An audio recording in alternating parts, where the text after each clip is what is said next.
আজকে আমরা বানাবো তরমুজের ললি। তাই তরমুজ কেটে ব্লেন্ড করে নিলাম।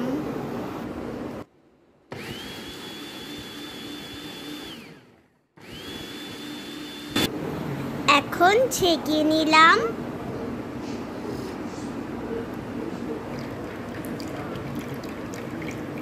তরমুজটা মিষ্টি দেখে 2 চামচ চিনি দিলাম, এটা আপনাদের স্বাদ মতন। এখন দিয়ে দিব 2 চামচ কর্নফ্লাওয়ার। কর্নফ্লাওয়ার দিয়ে ভালো মতন মিশিয়ে নিব। এইভাবে এটা কিছুক্ষণ জাল করে নিব। কিছুক্ষণ পরে এটা ঘন হয়ে গেলে নামিয়ে ঠান্ডা করে নিব। মিশ্রণটা আইসক্রিমের মোল্ডে ঢেলে নিব। এখন এটা ফয়েল পেপার দিয়ে ঢেকে দিব।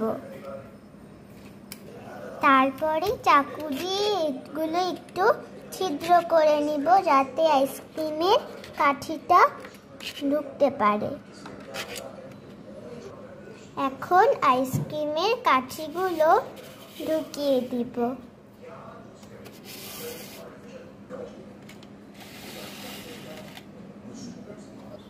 এখন এটা ফ্রিজে রেখে দিব 12 ঘন্টা। 12 ঘন্টা পর ফিরে আসলাম। এখন দেখব আমাদের ললিটা কিরকম হয়েছে।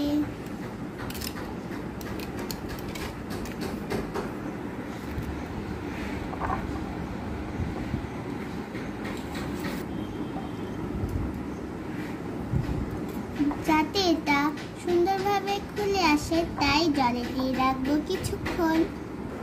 এখন এটা তোলার পালা। দেখেন ললিটা কি সুন্দর হয়েছে।